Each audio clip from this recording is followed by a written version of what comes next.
Hey everyone, so in this video, we're going to be talking about the GitHub website that's used to make working with Git a lot easier.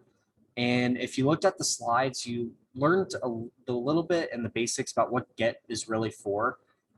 If you did miss that, Git is basically a way to keep a record of your code and the changes that are made to the code, but it also makes collaborating on code a lot easier to do with other people. But the problem with starting with Git, and especially if you don't have a lot of coding or programming practice already, it's kind of hard to get into it because it's a lot of command line writing and you don't have a visual representation of your code. And essentially GitHub is basically the visualization of your code or your Git repository. So this is the GitHub website, so github.com. And the first thing you're going to do, and really this is the activity for the video, all you're going to do is sign up for a GitHub account here. And it should look something like this when you go through the process. Of course, I'm not going to do this. I already made an account. But this is what it would look like. And you're just going to sign up for an account. And then once you do, so I'm going to sign in. So let's say you made your account and you sign in, and it's going to look something like this. So you'll notice right down the middle is my activity. So if I contributed to other people's code or someone contributed to my code, then it's going to show up right in this middle column. But on the right side, there's like a recommendation for different repositories, I think based on the code that you're working on too, or maybe it's just random. Not really sure how that works, but just recommendations for repositories. And so, yeah, so you'll notice I've been throwing the word repository around a lot. So essentially what a repository is it's a folder that contains all your code for a project. So if you're working on building a VR environment and you want to keep all that code in one place, then a repository is good for that. So you keep all your code in there, and you also have something called a README file in there that explains what that code is about and how to use your code. So on the left side column, this is mainly about the repositories. So these are all the repositories that I've been involved in, and also my own repositories that I've created. So if we want to take a look at one, so let's see. Yeah, so this is a good example because this is the repository that I created to keep my A-frame activity files all organized. So you'll notice these are the same files that I used for the A-frame activity lessons module. So all that code is here, the base starter code. So if you wanted to learn about animations in A-frame, this is the starter HTML code. And then this is the guide to get you through it. Of course, you have to download the file, but yeah, so this is kind of what a repository looks like. And then you'll notice that my README file is here. And let's see. Yeah, so you notice I gave it a name and then I gave it a description. So it's obviously very simple in comparison to some of the other ones out there. And yeah, so you have your repository here.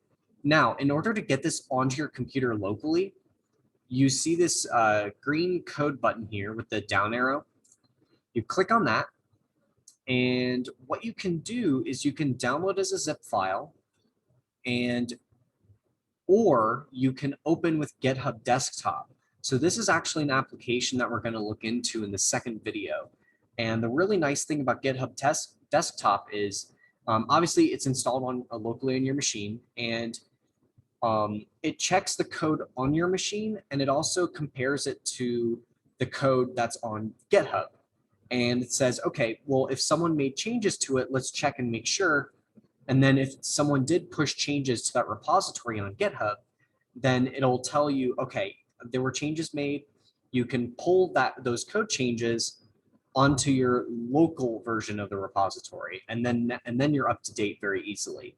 Whereas with just using GitHub, you have to constantly use and download the zip and everything if something has changed, and that's obviously not convenient. So, but a few things to go over really quick with GitHub itself. You can of course click this go to file to find a file that you're looking for. But one important one is if you want to add a file, you just click this add file button and you can upload files or you can create a new file, especially if it's a text file.